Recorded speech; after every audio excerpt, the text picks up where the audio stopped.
Then one afternoon, the text came. No warning, no goodbye. Just one single message that burned itself into my soul. Have fun with your little shop. I emptied the joint account. Melissa and I are flying to Cabo tonight. My fingers went cold. My heart sank. But I didn't scream. I didn't cry. I stared at those words. And everything around me went silent. I texted back, "Good luck," as tears streamed down my face. My name is Claire. And at 38, I just received the most callous goodbye in history.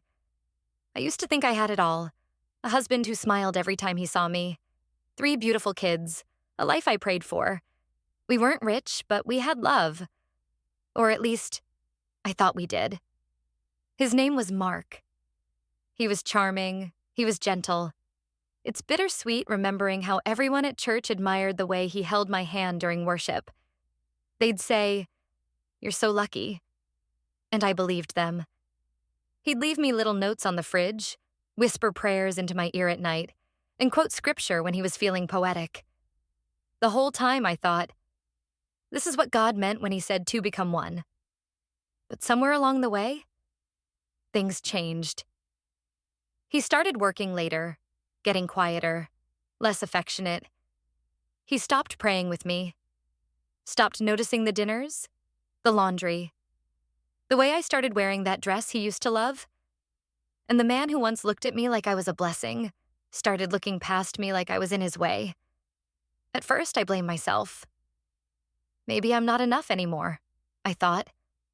So I got quieter, softer, kinder.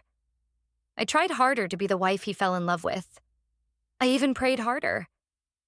Begged God to fix whatever was broken in me because clearly something had to be. I whispered out loud, "God, if this is you pulling me out of something toxic, I'll walk through this fire. Just don't let me burn." Mark and I had been married for 10 years.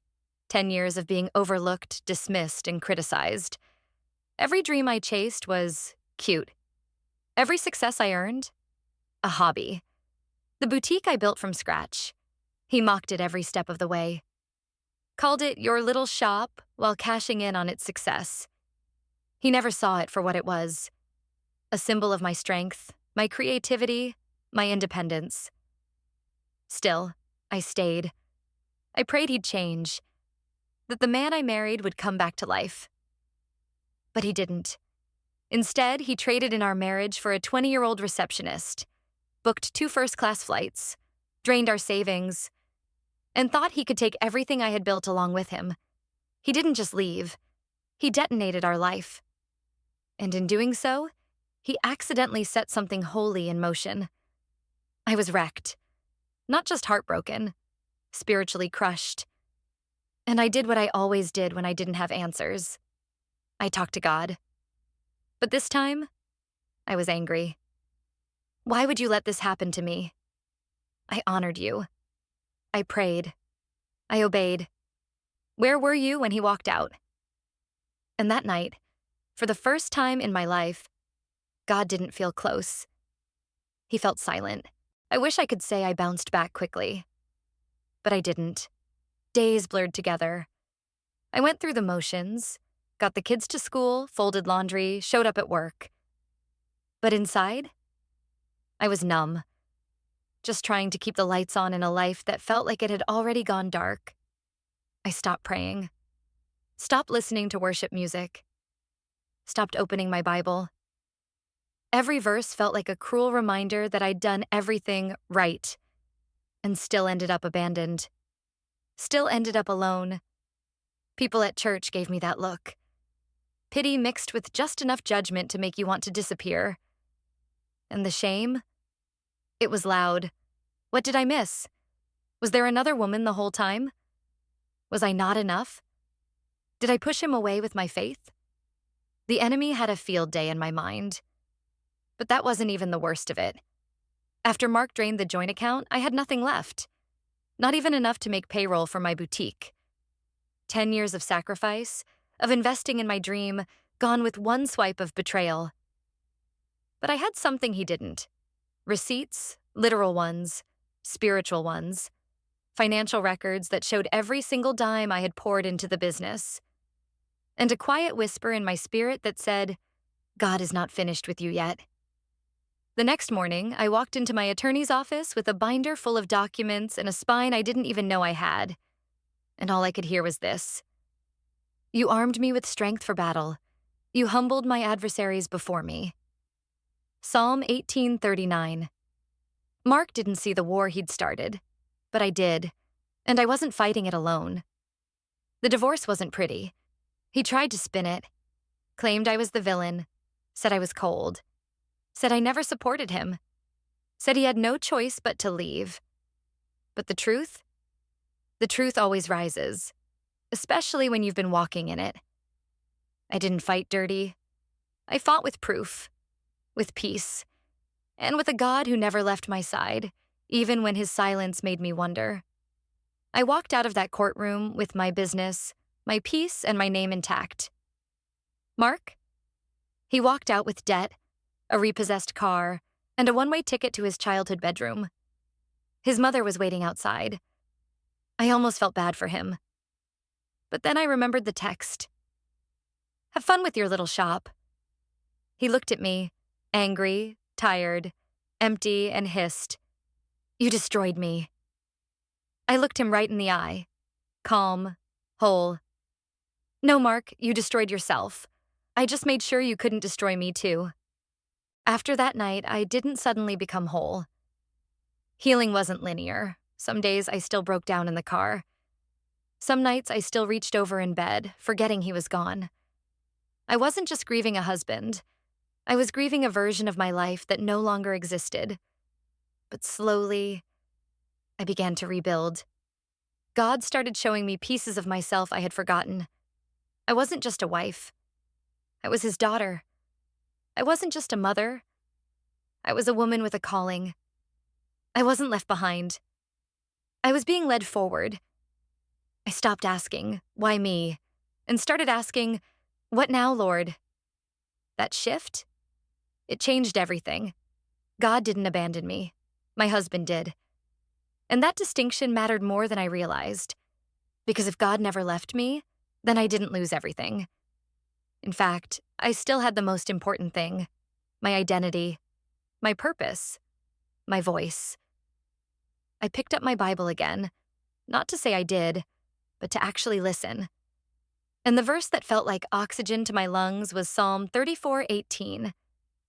The Lord is close to the brokenhearted and saves those who are crushed in spirit. I wasn't forgotten. I wasn't crazy.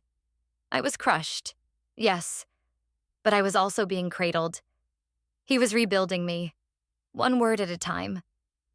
6 months after the divorce was finalized, my boutique opened its second location. The same boutique Mark had once mocked, your little shop, had become the symbol of my comeback, a monument to grace. And I could feel Isaiah 61:3 loop in my soul like a quiet song. To bestow on them a crown of beauty instead of ashes, the oil of joy instead of mourning. While Mark jumped between jobs and dating apps, trying to reclaim some imaginary version of youth, I was hiring staff, shipping products across the country, and planning launch events. He mocked it. God multiplied it. And then one day, Melissa walked in. Yes, that Melissa. She stood quietly in the boutique, her eyes scanning the new handbag display like she wanted to disappear. And when she finally made her way to the counter, she said it softly. I owe you an apology. I looked up, calm, centered. There's no need, I said. We all have to learn. Some lessons just come with a higher price tag. She let out a nervous laugh. He always had big plans, just no way to fund them. I nodded. Those weren't plans, Melissa. Those were escapes. And from the look on her face, I knew she understood now. Apparently, the glow of secret hotel rooms had dimmed the moment Mark moved into her one-bedroom apartment and started asking her to take out a loan so he could invest in something big. Sound familiar? But I wasn't bitter. I was busy. Building, healing, writing, journals filled with prayers, pages of conversations with God that reminded me. I hadn't been replaced. I'd been redeemed, I remember the moment I realized I hadn't just survived this. I had been transformed by it. I was driving, windows down, that song he used to love playing on the radio. And instead of crying, I smiled. Not because I forgot the pain, but because I finally understood the purpose. God whispered to me again, "You thought you were being discarded, but I was just clearing space for something divine." And I believed him, because here's what I know now. I wasn't too much. I wasn't not enough. I wasn't broken beyond repair. I was simply in a chapter that wasn't my ending. 1 year after the divorce, I opened my third boutique, not to prove anything, but because I could. Because I'd finally learned my worth wasn't tied to anyone's opinion. And I no longer needed permission to shine. The boutique, the same one he called your little shop, it had become more than a business. It was my resurrection story, brick by brick, ribbon by ribbon. Mark tried to contest the divorce settlement again. The judge didn't just dismiss it. He made Mark pay the court fees.